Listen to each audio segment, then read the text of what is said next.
was the first movie you saw of Wes Anderson. How did you feel about it, and how did this feeling change after having worked with him?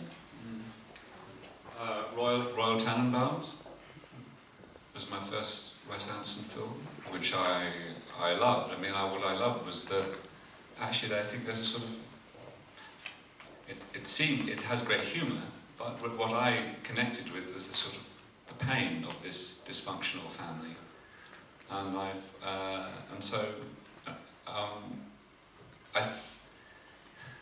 think it's very. I mean, comedy works best, I think, when it's about something very serious.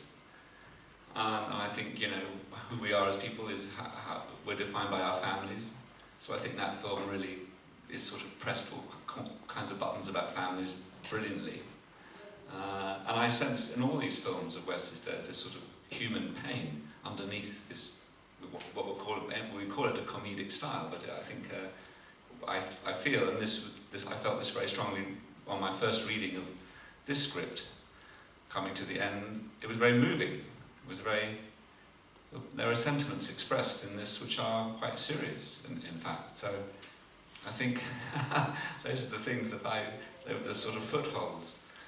Because why I delighted in being happily challenged in this great role, this sort of, you know, which demands a certain sort of physical joie de vivre and flamboyance, and I was going to say, is there such a thing as esprit de vitesse, or something like that?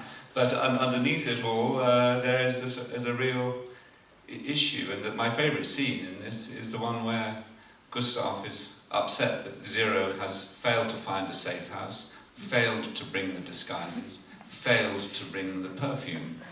And when Zero says to him, he says, "We should go back to where you come from, wherever it is."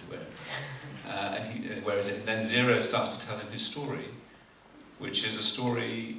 Actually, it's today's story. Of course, it's the story of the 20th century, but it's real today. And so, for me, it's a brilliant thing that Wes does. Is there's this comedic structure at the centre of which is something very real, and then you see Gustav's own humiliation at his sort of superficial vanity and his, you know, I always love that scene. I think it's one of my favourite scenes. So that's what I've identified, and I see it in Darjeeling as too.